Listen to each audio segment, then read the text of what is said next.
Not too long ago, we caught up with you when you were outside in your field with some of your animals, and some were about to start calving. Give us an update on where that's at.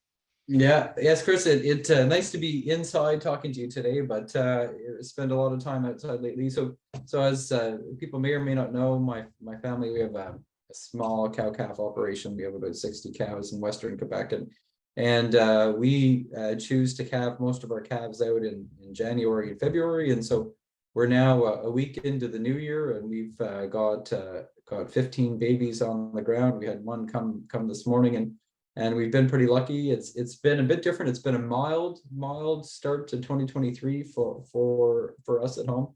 That causes its own issues, but we've been pretty blessed with a bunch of happy, healthy calves, and so we've got some pictures and videos we'll share of what that looks like at home. And again, across the country, we've got some producers. The no two farms in Canada are the same. The beef industry is pretty different across the country. You've got some producers that like to get a jump on calving that'll have their calves in the wintertime, and got many others that'll wait to either the spring, maybe the fall. But I think most part after a pretty cold December, people have been happy with a relatively mild January to get calving underway.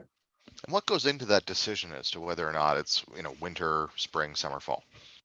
Yeah, so for us, we're interested in purebred Simmental genetics. So we're not commercial beef producers. We like to show and compete. It's a hobby for my family, and so you tend to have January calves in order to do that. That's kind of the way that the show season starts.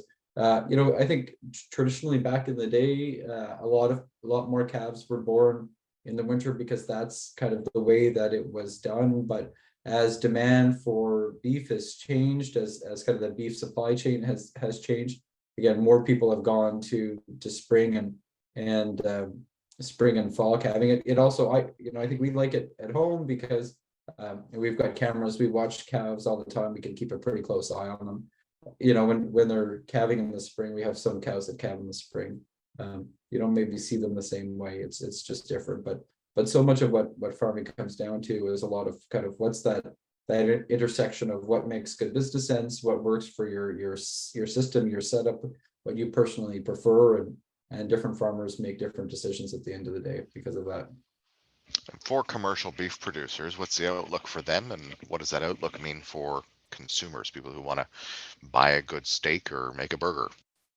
It's the last couple of years have been interesting, have been challenging. We've seen prices go up for some producers.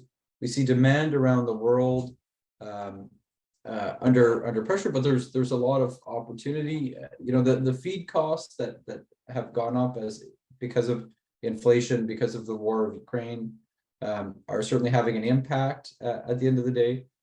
We've got some issues in Canada in our supply chain. We need to get more beef through packers and into consumers' hands. But I think that there is a sense that there's the potential for 2023 to be a good year. I think we're expecting it to be a good year. Prices were pretty good last year, and hopefully that goes well.